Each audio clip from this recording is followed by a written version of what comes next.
인사 한번 나누시기 바랍니다. 주의 이름 환영하고 축복합니다. 은혜 받으시기 바랍니다. 네.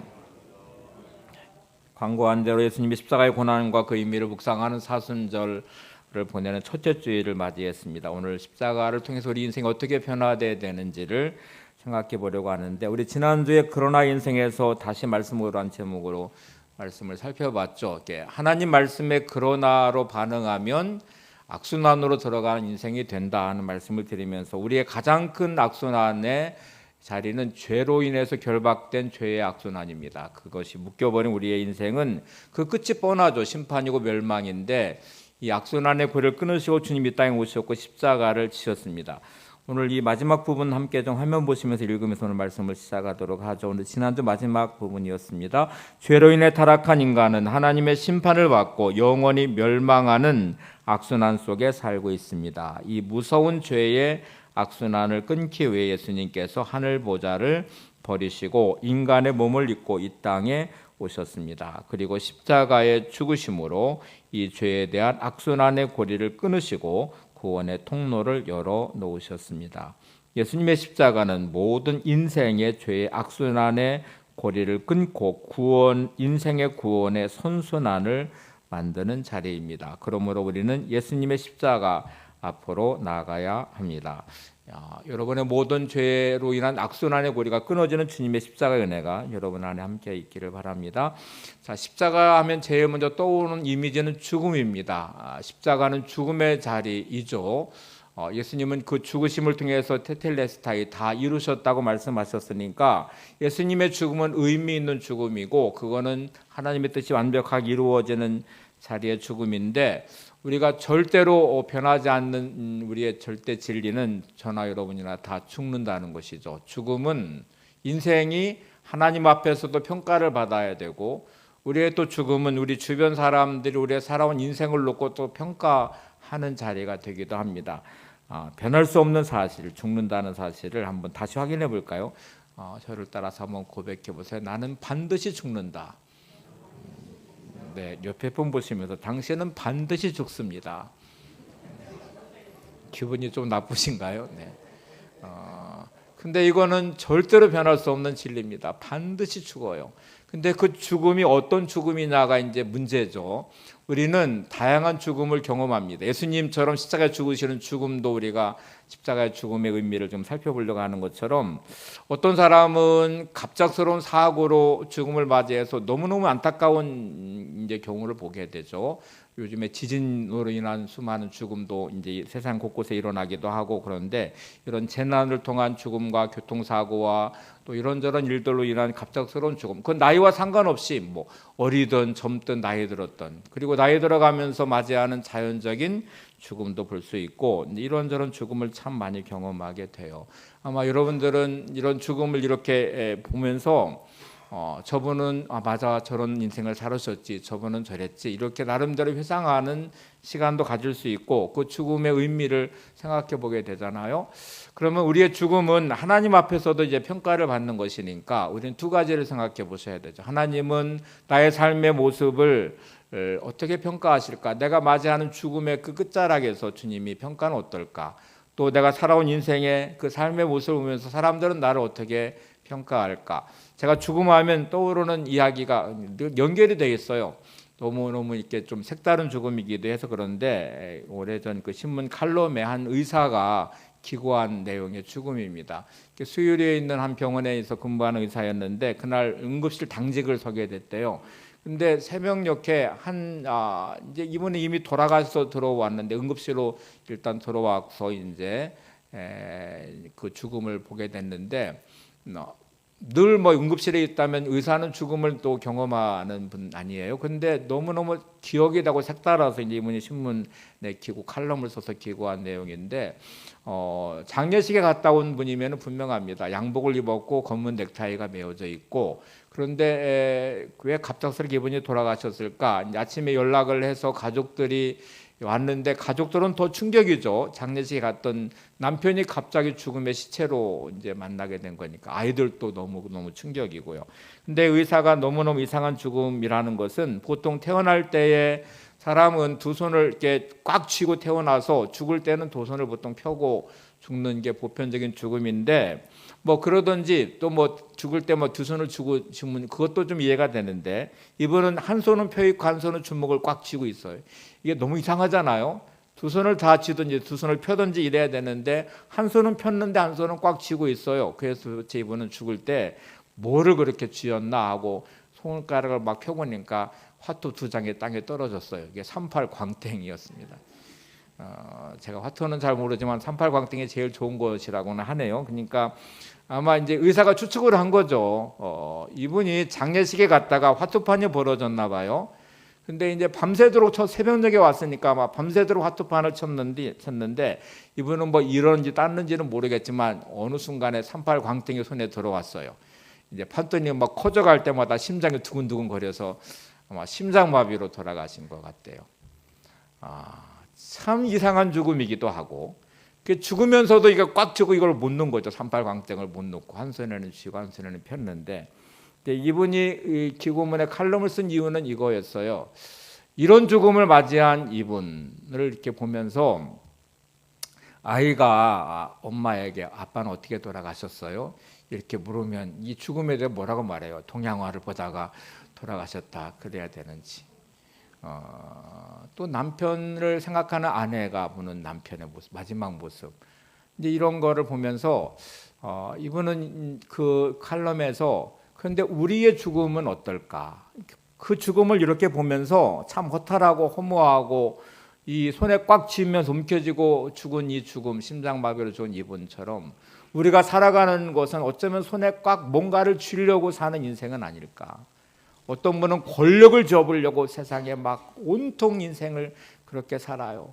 어떤 분은 명예를 접으려고, 어떤 분은 돈을 손에 움켜잡으려고, 그렇게 평생 움켜쥐려고 하다가 어느 날 갑자기 맞이하는 죽음 앞에서 우리 인생은 어떨까? 하나님 우리를 보실 때 뭐라고 말씀하실까?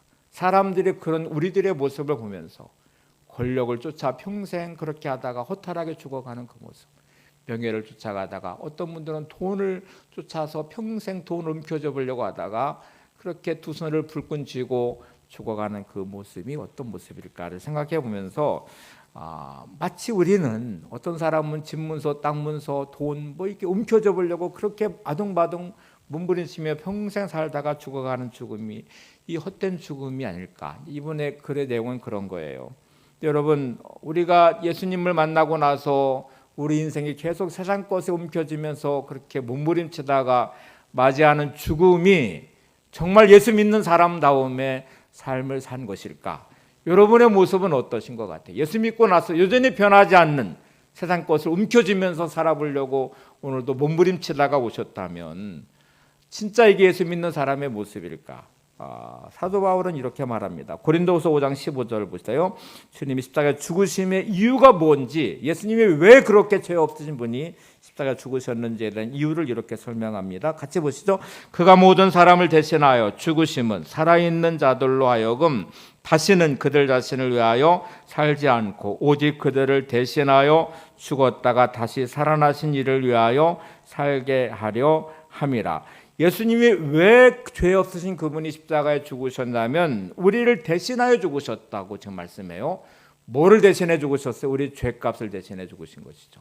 이 죄의 악선 안에 묶인 우리가 이렇게 살다 죽으면 심판받아 멸망해서 지옥 가야 되니까 그런 우리를 구원하시려고 우리 죄값을 대신해서 죽으신 그 죽음의 자리가 십자가인데, 그 죽은 이유가 있다는 거예요. 죽었다가 살아난 이유는 다시는 우리로 하여금 자신을 위해 살지 않고 그들을 대신하여 죽었다가 다시 살아나신 이를 위하여 살게 하려 함이라, 이렇게 말씀해요. 다시 말하면 주님이 우리에게 죽으신 이유는, 야, 지금부터 내가 너 왜 죽은 것 그 이유가 뭔지 아냐? 지금부터는 너를 위해 살지 말고 나를 위해 살라고 내가 십자가에 죽었어, 이렇게 말씀하시잖아요. 다시 말하면 자기중심적인 삶에서 두 손 움켜쥐면서 그냥 아둥바둥 세상 살아가는 방식에서 지금부터는 너의 모든 삶이 하나님을 위하여, 하나님의 영광을 위해서 살아가는 삶이 되라고 주님이 십자가에 죽으셨대요. 여러분, 예수 믿고 나서 이런 변화가 일어나셨습니까? 여러분의 삶에서 이제부터 나를 위해 살지 않고 주를 위해 살아야지.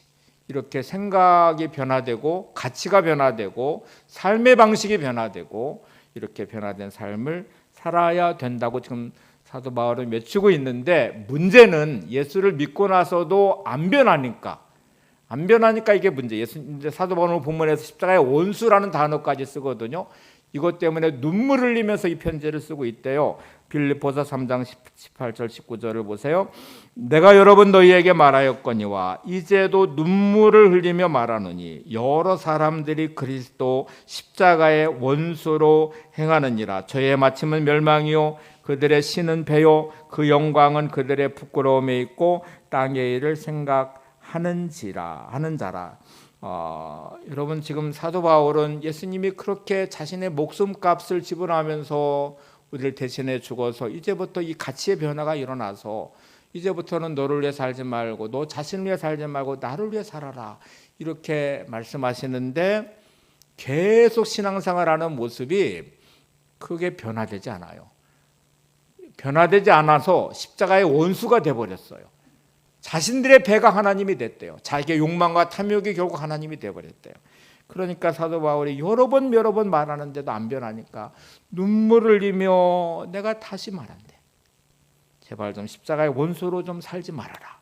이렇게 말씀을 하면서 오늘 우리에게 이렇게 말씀해 주고 있어요.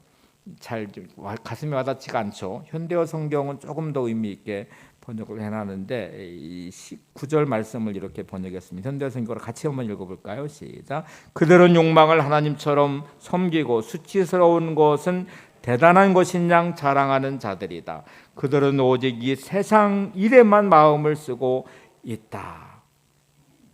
직분도 있고 신앙생활도 하고 열심도 있기도 해요. 그런데 왜 신앙생활을 그렇게 열심히 하나 봤더니 자신의 욕망을 충족시키기 위해서 하나님을 이용하고 있는 거죠. 내 원하는 소원을 이루기 위해서 열심을 내서 하나님이 내 욕망을 이루고 내 소원과 꿈을 이루어 주시는 수단으로 신앙을 생각하고 있는 사람들, 이게 결국 망하는 길이래요. 십자가의 원수래요. 자신의 배가 하나님이래요. 자신의 욕망을 하나님처럼 생기고 있대요. 온통 세상 일에만 내 마음이 있고 생각이 있고 관심이 있지 하나님의 영광, 하나님의 일에, 하나님 나라에 대한 관심은 일단 없다는 거예요. 이게 지금 사도 바울이 경고하는 내용입니다. 이 말씀을 이렇게 들으면 언뜻 이렇게 이해가 안 될 수도 있어요. 아니, 우리가 아침부터 일어나서 밤늦게까지 세상 속에 살고 있는 세상 일을 하며 사는데 어떻게 우리가 맨날 하나님 일만 생각하고 하나님 나라만 생각하며 살 수 있어? 그거 불가능한 일이잖아. 그러면 내가 하고 있는 일을 다 그만두고 그냥 전도만 하고 막 예수만 믿고 그래야 되는 거야? 하고 생각하시면 오늘 말씀을 잘못 이해하신 겁니다. 오늘 말씀은 그런 의미가 아니거든요. 우리는 세상 일에 열심히 하셔야 되죠. 살아야 되죠. 내게 주어진 여러분의 일을 최선을 다하셔야 되죠.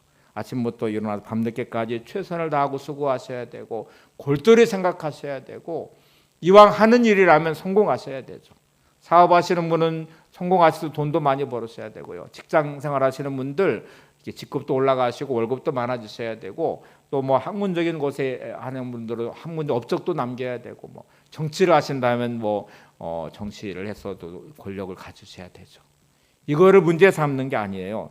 지금 이제 문제 삼는 것은 그런 너의 삶의 생각의 기울기, 생각의 방향, 너의 목적이 도대체 어디 있는 거냐 하고 물으시는 질문입니다.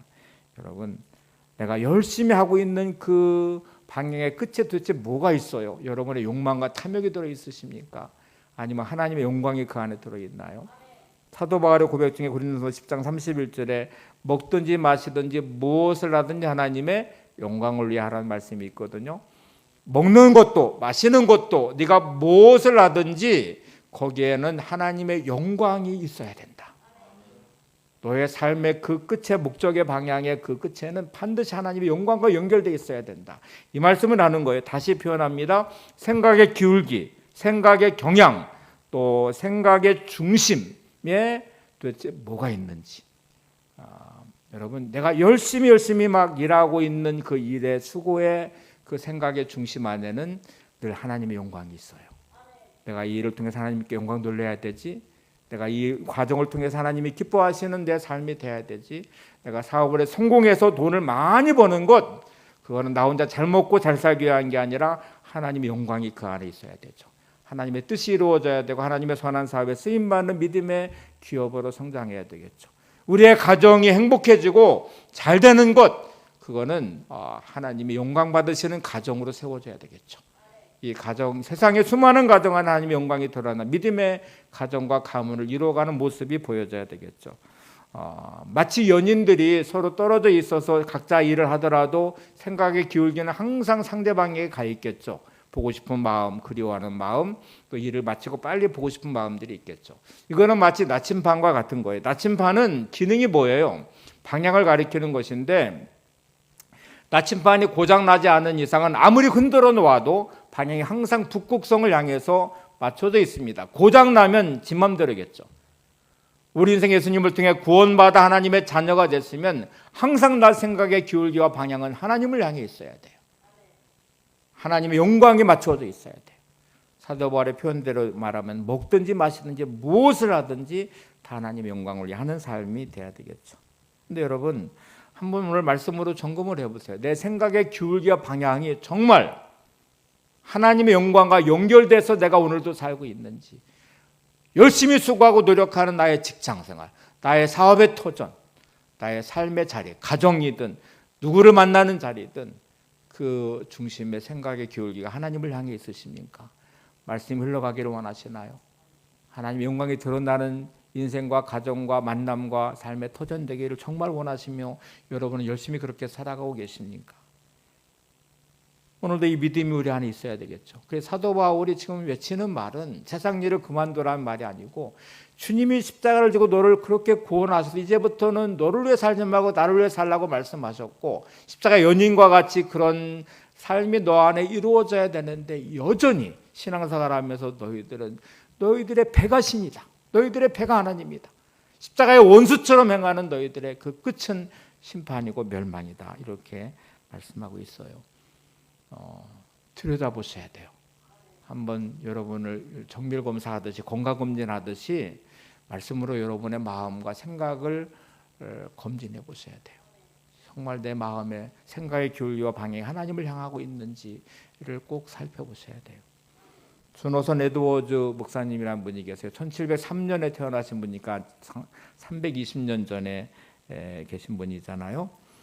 미국이란 나라가 청교도 정신으로 세워진 나라였어요. 청교도들이 신앙의 자유를 찾아서 미국 땅에 와서 나라를 세운 것이 있는데, 이 존호선 에드워즈는 청교도 신학자의 대표적인 신학자이기도 하고 목사님이기도 해요. 그리고 미국의 영적 부흥을 일으키는 시발점이 된 분이시기도 해요. 이번에 한 편의 설교가 미국에 있는 교회를 깨워서 부흥의 진원지가 되는 시작이 되게 했는데, 그 유명한 설교가, 이번은 다 원고를 쓰셔서 원고를 읽는 분이십니다. 그래서 이번에 설교가 남아 있어요.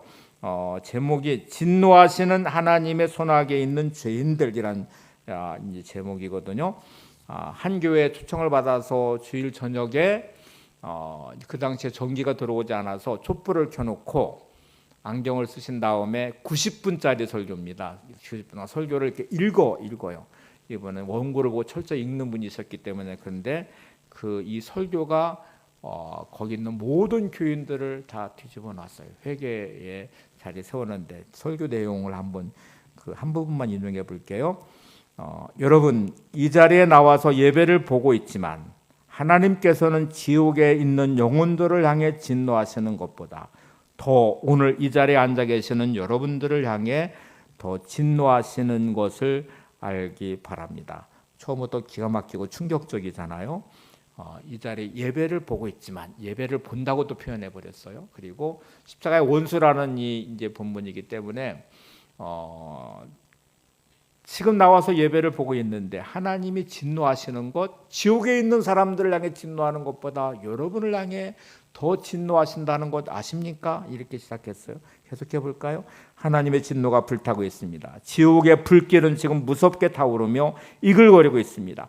번쩍이는 칼은 입맛을 다시면서 그들 위에 걸려 있습니다. 그리고 구덩이는 그들 아래에서 아가리를 벌리고 있습니다. 당신이 지난밤에 지옥으로 가지 아니한 것, 당신이 지난밤에 이 세상에 다시 눈을 뜬 것, 당신이 아침에 일어난 후 지옥에 떨어지지 아니한 것, 당신이 지금 하나님의 집에 들어와 앉은 후 그의 엄숙한 예배에 참석하는 죄악되고 사악한 태도에도 불구하고 지옥에 가지 않는 것을 설명할 수 있는 길은 하나님의 손이 당신을 붙들고 있다는 것 외에는 아무것도 없습니다. 그러나 하나님의 손이 손을 거두시면 떨어지는 바위돌을 거미줄이 멈추게 할 수 없는 것과 같이 여러분은 즉시 굴러떨어져 지옥의 mid없는 구덩이로 빨려 들어갈 것입니다. 다시 좀 설명해 드리면 사도 바울이 말한 십자가의 원수라는 단어를 생각해 보세요. 나는 지금 경건한 모습으로 예배자인 것처럼 주일날 이 자리에 앉아서 예배를 드리고 있습니다. 근데 나의 속의 마음을 하나님은 들여다보시죠. 온통 세상 곳으로 가득 차 있는, 탐욕과 욕망이 가득 차 있는, 하나님의 영광이 그 안에 들어있지 않는 나의 마음은 하나님 나라에 관심도 없어요. 하나님의 영광에 관심도 없어요. 온통 내 생각, 내 가정, 내 삶의 터전만 생각하면서 그것이 신앙의 기반이에요. 그러니 주님이 십자가 지신 이유는 너를 위해 살지 말고 나를 위해 살아라 하고 말하면서 이제 초청하시고 구원해 주셨는데, 이렇게 오늘도 이 자리에 거룩한 척 앉아 있는 여러분, 이렇게 지금 이제 말하는 거예요. 당신이 어제 죽지 않고 오늘 살아 있는 것, 당신이 오늘 새벽에 생명으로 다시 일어나서 생명을 가지고 오늘도 이 자리에 앉아 있는 것, 예배자에 앉아 있는 것, 당신의 의로움 때문이 아니에요. 하나님의 진노의 손이 지금 당신에게 임하지 않았기 때문이고, 아직도 하나님이 당신을 붙들고 계신다는 것에 대해 아무것으로도 설명할 수 없습니다. 이렇게 정말 무섭게 설교를 했어요. 근데 성령이 강하게 역사하시니까 그 설교를 들으면서 여기저기 떼굴떼굴 굴르고 통곡하고 회개하고 부르짖고 서로 가슴을 치면서 참회하면서 영적 부흥이 여기서 시작이 됐거든요. 여러분, 말씀이 기분 나쁘신가요? 진노하시는 하나님, 당신을 향해 진노하시는 하나님, 지옥에 있는 사람보다 지금 당신을 향해 더 진노합니다. 사도 바울은 지금 여러 번 내가 말하였지만 십자가의 원수를 행하는 너희들부터 오늘도 내가 눈물로 말하노니, 이렇게 말씀을 해요.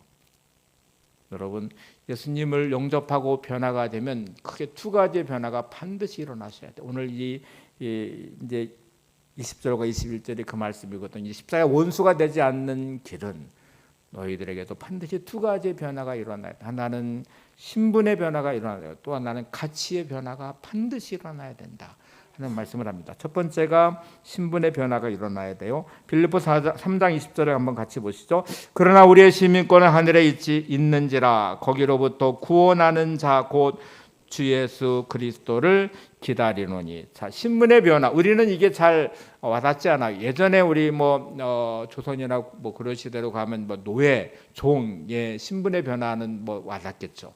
우리는 대한민국의 시민권자이니까 다 시민권자이니까 시민권의 의미가 잘 뭔지를 모르는데, 사도 바울이 말할 때 이 초대교회는요, 우리의 시민권은 하늘에 있다는 말씀이 가슴에 확 와닿았어요. 왜냐하면 대부분의 사람들은 다 로마의 시민권자가 아니었으니까. 로마의 지배를 받는 식민지 국가의 사람들이고 다 로마에 종속되어 있는 재산 목록에 들어있는 사람들이죠. 로마의 시민권자가 아니에요. 이 당시에 로마의 시민권자는 아주 소수의 사람들만 시민권자였습니다. 특별히 시민권자가 되려면 혈통적으로 부모가 로마의 시민권자이면 시민권자예요. 두 번째 방법은 어마어마한 돈을 지불해야 돼요. 아마 사도 바울도 로마의 시민권자였거든요. 아버지가 사업을 했으니까 아마 어마어마한 돈을 주고 시민권을 샀나 봐요. 그러니까 사도 바울의 표현 중에 나는 태어날 때부터 로마의 시민권자였다, 이렇게 말하거든요. 세 번째 방법은 유일한 방법인데, 그 돈도 없고 부모님이 시민권자도 아니면 로마의 군인이 돼서 21년 동안 복역하면 돼요.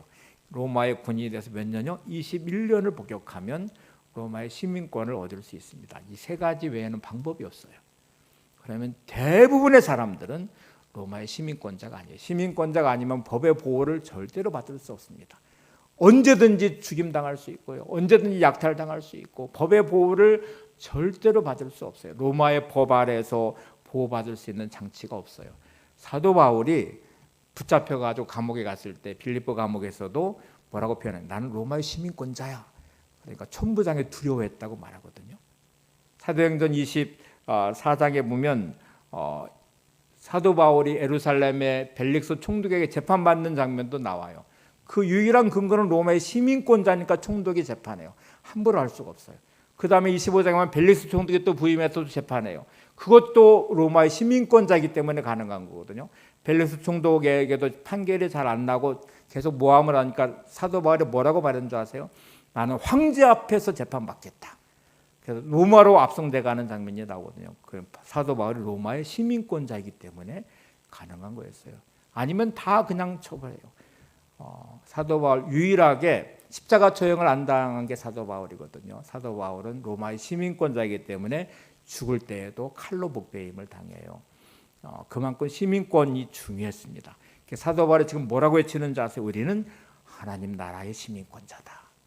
이 말은 너희들 세상 살면서 가난하다고 힘들다고 초라하다고 얘기하지 마라. 우리는 로마의 시민권자만 돼도 이런 혜택이 있는데 우리는 하나님 나라의 시민권자야. 영적 자부심을 가지라는 말이에요. 비굴하게 살지 말라는 말이에요. 세상 가운데 초라하게 무너지지 말라는 말이에요. 돈 없다고 세상 배우지 못했다고 내가 세상에서 뭔가 비교해서 초라하다고 그렇게 무너지지 마라. 우리의 시민권은 하늘에 있다 하고 말씀하면서 영적으로 자부심을 가지고 믿음으로 당당하게 세상을 살라는 말이기도 하고, 또 다른 하나는 우리의 법은 세상의 법의 통치를 받는 사람이 아니고 하늘의 법의 통치를 받는 사람이라는 거예요. 하늘의 법 아래 있어야 된다는 말이에요. 세상이 전부인 것처럼 살지도 말고 세상의 법에 묶이지도 말고 하나님의 법에서 사는 사람이더라. 다시 말하면 말씀대로 좀 살아라. 말씀 안에서 살아가라. 세상 사람들은 세상의 전부이니까 세상에 소망을 두며 살지만 우리는 하늘의 시민권자이니까 하나님 나라 백성답게 하늘 소망을 가지고 믿음으로 말씀 안에서 사는 삶이 되라고 지금 외치고 있는 거예요. 십자가의 원수로 살지 말고 십자가의 연인으로 돼서 믿음으로 살라는 말이죠. 두 번째 변화가 가치의 변화거든요. 빌립보서 3장 21절을 한번 보세요. 그가 만물을 자기에게 복종하게 하실 수 있는 자의 역사로 우리의 낮은 몸을 자기의 영광의 몸의 형체와 같이 변하게 하시리라. 자, 현실과 미래가 지금 같이 묶여 있어요. 현재의 모습은 낮은 몸인데 장차 올 우리의 몸은 변화된 영광의 몸이에요. 예수 그리스도의 변화하심과 같이 부활하셔서 영광스러운 변화와 같이 우리도 주님을 만나는 그날 우리의 죽음은 우리 육신의 옷을 벗어버리고 영광스러운 그리스도의 신부의 옷을 입으며 변화가 일어나게 될 것입니다. 여러분, 이 현재에 묶여있는 삶이 아니라 이제 다가올 우리의 영광스러움을 바라보면서 가치의 변화가 일어나야 된다는 말씀이거든요. 다시 말하면 우리의 몸은 낮은 몸, 여러분의 육체는 어떠신가? 젊음 때에는 젊고 건강도 있는데 나이 들어가면서 주름도 생기고 또 뭐 이렇게 좀 병도 들어오고 연약해지고 그러면서 점점 몸이 이렇게 무너져가는 것을 봐요. 참 초라해지죠. 근데 여러분, 내 현재의 모습이 이래도 우리는 정말 영적으로 새로워지고 그리스도의 새로움 안에서 변화된 영광스러운 변화가 우리를 기다리고 있습니다. 그래서 우리가 이거를 소망하며 오늘도 살아야 된다는 말이거든요. 현실에 묶이지 말고 변화될 내일을 보면서 살아라. 현실이 아무리 힘들고 어려워도 묶여있는 삶으로 너희들 불평하고 원망하고 절망하고 낙심하지 말고 변화될 미래를 소망하며 오늘도 감사와 찬양을 올리며 기쁨으로 살아가라. 묶이지 않는 인생이 되라는 말이에요. 가치의 변화가 일어나는 말이죠. 여러분, 내 삶이 하늘의 가치를 가지고 이 땅을 믿음으로 살아내는 영광스러움이 우리 안에 있기를 바랍니다. 부끄러움에 내 소망을 두지 않고 변화될 영광스러움을 바라보면서 오늘도 믿음으로 살아내는 것이죠. 이따 부를 찬양의 가사를 먼저 한번 볼게요. 주님을 찬양하라는 가사 한번 같이 보겠습니다. 시작. 너 주님의 가시관 써보라. 너 주님의 채색 옷 입어보라. 너 주님이 맞으신 채찍에 한 번만 맞아보라. 너 주님이 지었던 십자가 잠시 만져보라. 너 주님이 죽으신 것처럼 죽을 수 있는가? 너의 할 수 없는 것을 주님이 하셨으니 너 주님을 사랑하라. 너 주님을 의지하라. 너 주님을 찬양하라. 영원히 영원히 너 주님을 찬양하라. 제가 이 찬양을 선택하고 이제 묵상하면서 주님이 가셨던 그 십자가의 길의 의미는 단지 고난만을 말하지 않는 것 같아요.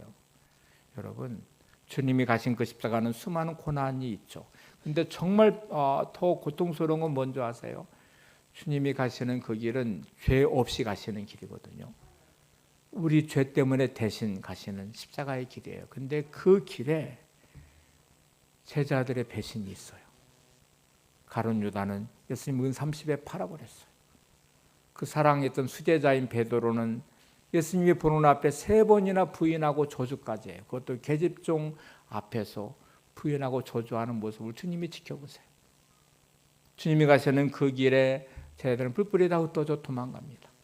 주님 예루살렘 입성할 때에 호산나 외쳤던 수많은 사람들은 예수님 십자가 못 박으러 외치는 돌변한 군중들로 돌변했어요. 로마의 병정들은 예수님을 붙잡고 그의 옷을 벗기고 뺨을 때리고 침을 뱉고 채찍으로 때리고 온갖 조롱을 하면서 가신 그 골고다의 십자가의 길. 그 길이 주님이 가신 길이거든요. 여러분, 예수 믿는 우리는 우리의 삶의 자리가 어떠신가요?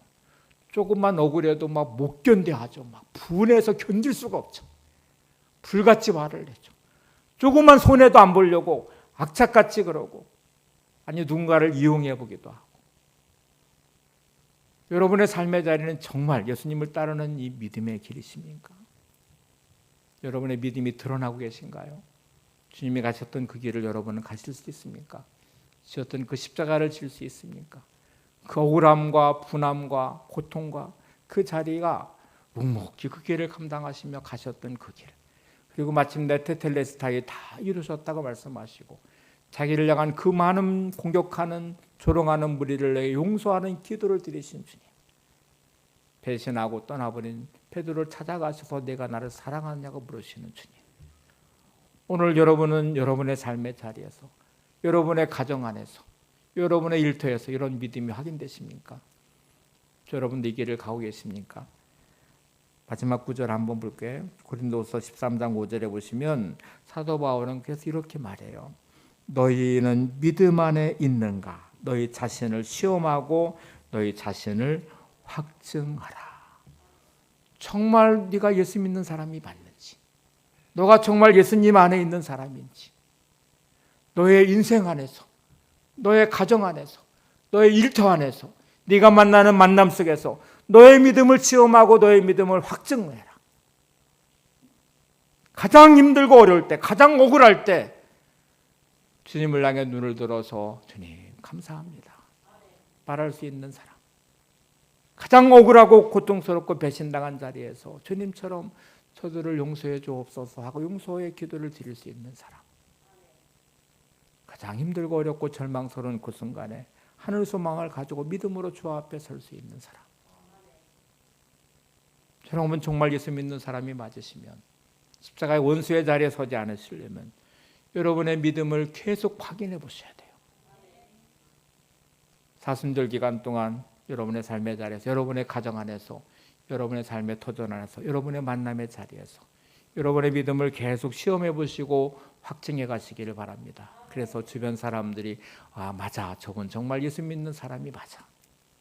하나님 오늘 밤 내 영혼을 거두어 가신다면 내가 주 앞에 설 때에 예수 믿는 사람의 흔적이 아름다움이 주 앞에 올려지기를, 그리고 많은 사람들이 나의 죽음을 기억하며 삶을 기억하며 정말 저분은 예수 믿는 사람이 맞아, 이렇게 말할 수 있는 사람이 되시기를, 오늘도 여러분 안에 이런 믿음이 확증되는 귀한 은혜가 있기를 바랍니다. 주님을 찬양을 함께 찬양하시고 기도하겠습니다.